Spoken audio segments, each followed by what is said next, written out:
Have you ever looked up at the night sky and felt a sense of wonder and mystery? The universe is vast and unknown, full of darkness and light.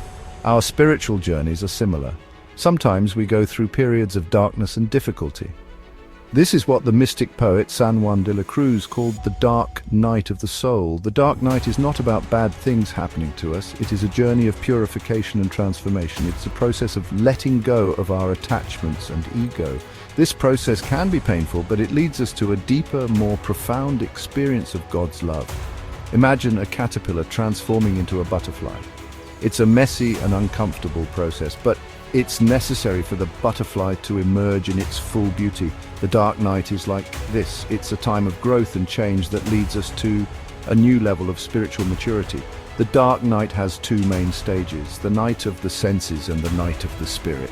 Each stage has its own challenges and benefits, but both lead us closer to union with the divine.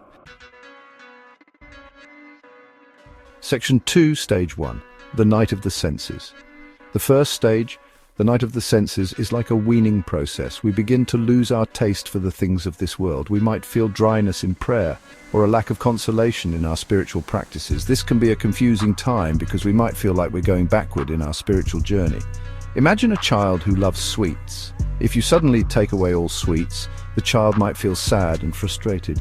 But this is sometimes necessary for the child's health. In the same way, the night of the senses helps us to detach from the things that are holding us back spiritually. During this stage, we may feel a deep longing for God, but we may also experience doubts and fears. We might feel lost and alone. It's important to remember that these feelings are temporary. They are a sign that God is purifying our desires and drawing us closer to Himself. Section 3, Stage 2, the night of the spirit. The second stage, the night of the spirit, is even more intense. It's like a deep surgery of the soul.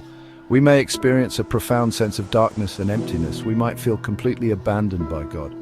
Imagine being in a dark room with no light switch. You can't see anything. You feel completely alone. This is what the night of the spirit can feel like. It's a time of great testing and purification. During this stage, we are stripped of all our attachments, even our spiritual ones. This can be incredibly painful, but it's necessary to prepare us for the fullness of union with God.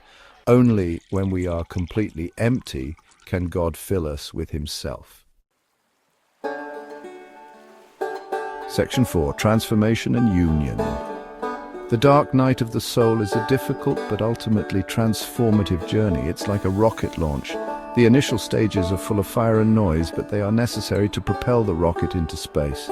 The purpose of the dark night is to purify us and prepare us for union with God.